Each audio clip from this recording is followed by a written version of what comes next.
Donc voilà, vidéo de montage aujourd'hui d'un gamard avec comme particularité d'utiliser un fil que j'ai trouvé récemment en mercerie. Je voulais utiliser pour le montage de la Matfly, une mouche que vous pouvez voir sur YouTube ou sur le site.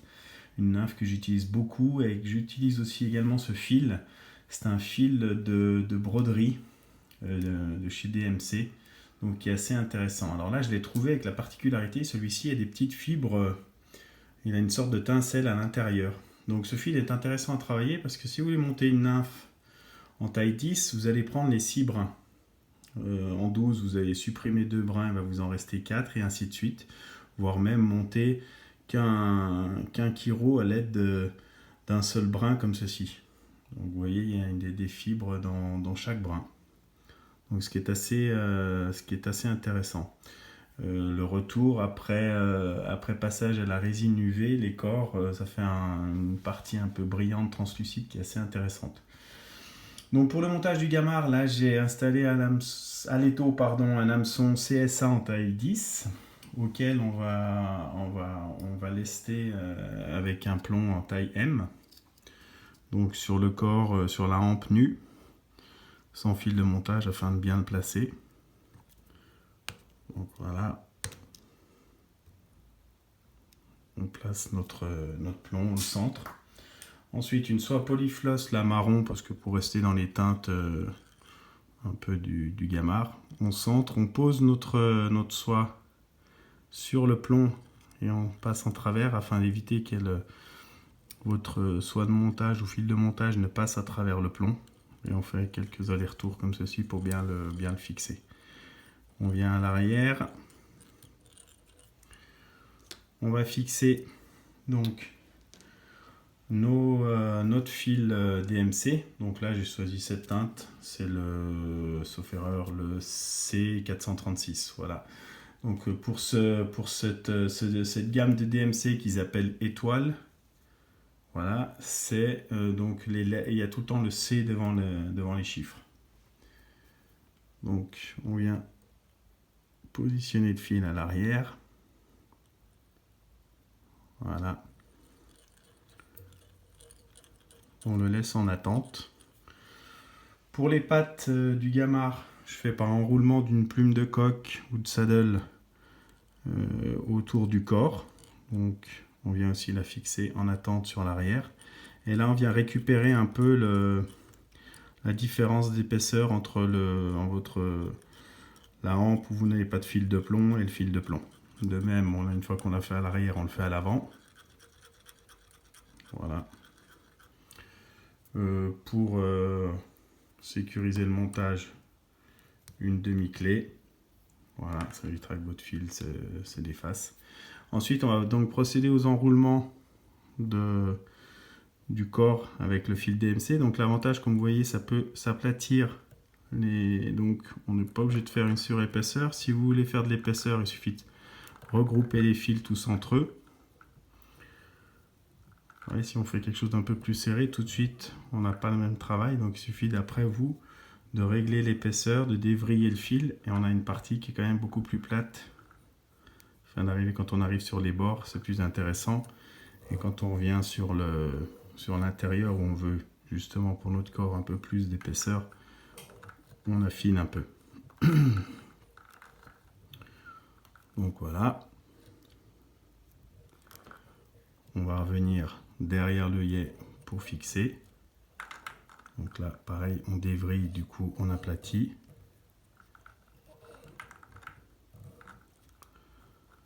Voilà. Donc on va venir fixer notre fil DMC derrière l'œillet.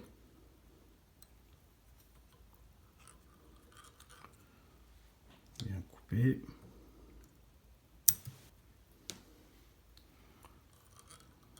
Donc on en profite pour faire notre tête. Ensuite, donc on va, avant de passer à l'enroulement de la plume de coque, on va se munir d'une pince et on va écraser notre fil de plomb afin d'avoir vraiment le corps du gamard vraiment plat et avoir ce bon but qui est un peu plus prononcé. Donc on n'hésite pas, on y va. On serre très fort. Voilà. Donc vous allez obtenir un corps qui va être un peu plus arrondi, un peu plus fin et donc large en hauteur. Ensuite, on vient enrouler notre plume. Donc on espace suffisamment, on ne veut pas volontairement pas trop de pattes pour éviter de masquer justement toute la partie du dos où il y a ce côté brillant, ces fibres brillantes qui ressortent. Donc voilà, 3 enroulements, ça suffit. Alors, on vient fixer notre plume. On enlève.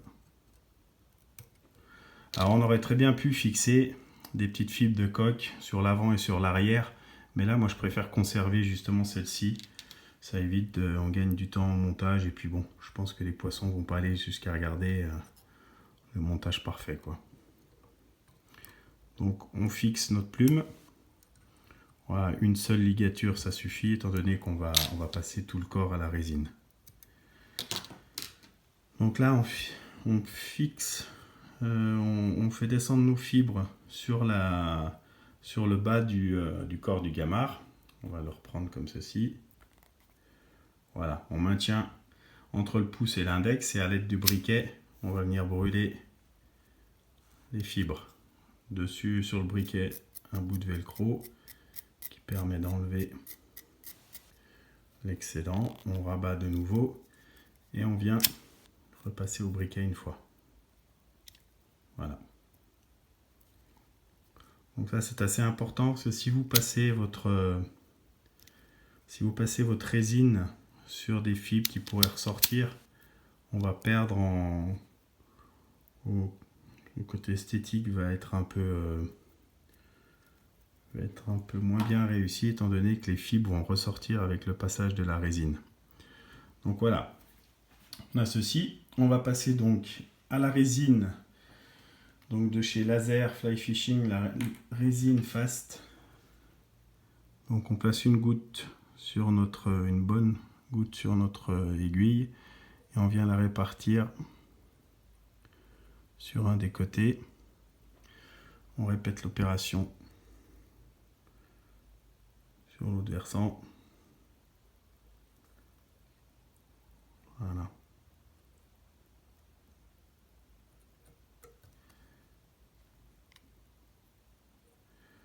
Donc toujours travailler avec cette résine par fines couches et successives. Là vous allez avoir toute la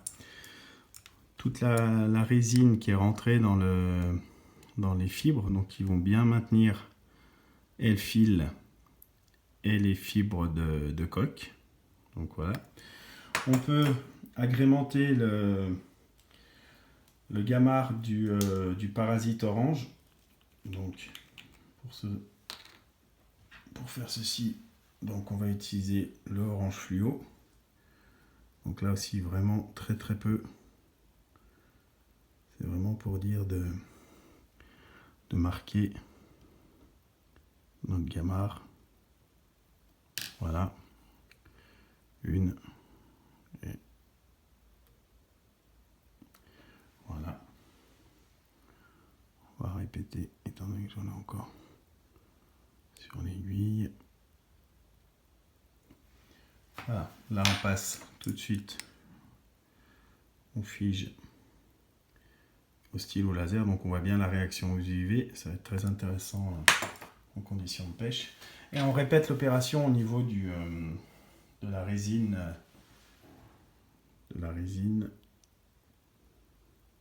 claire pour avoir vraiment un fini lisse. Voilà, on fait la même chose de l'autre côté.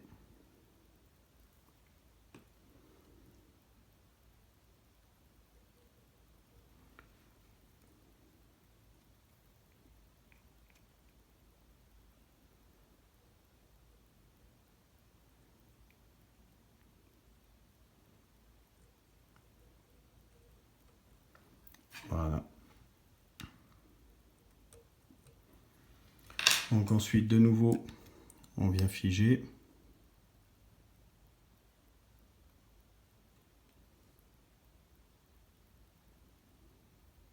Voilà, si vous voulez quelque chose d'encore plus lisse, bah, de nouveau, je vous dis, on travaille par couche, par fines couches successives. Donc voilà, et là on obtient vraiment quelque chose de très résistant. Hop. Donc voilà. Donc voilà, le montage est terminé. Donc vous retrouvez donc là, il y a toute cette gamme de couleurs que je me suis j'ai voulu tester. Donc ça fait en teinte, on va obtenir des choses comme ça. Donc il y a un dégradé que je veux faire juste pour les gamards qui peut être intéressant. Donc après, à voir sur d'autres utilisations en nymphe, voire même sans le vernir, ça peut être intéressant aussi. C'est à faire des tests, quoi. Donc voilà, bon montage!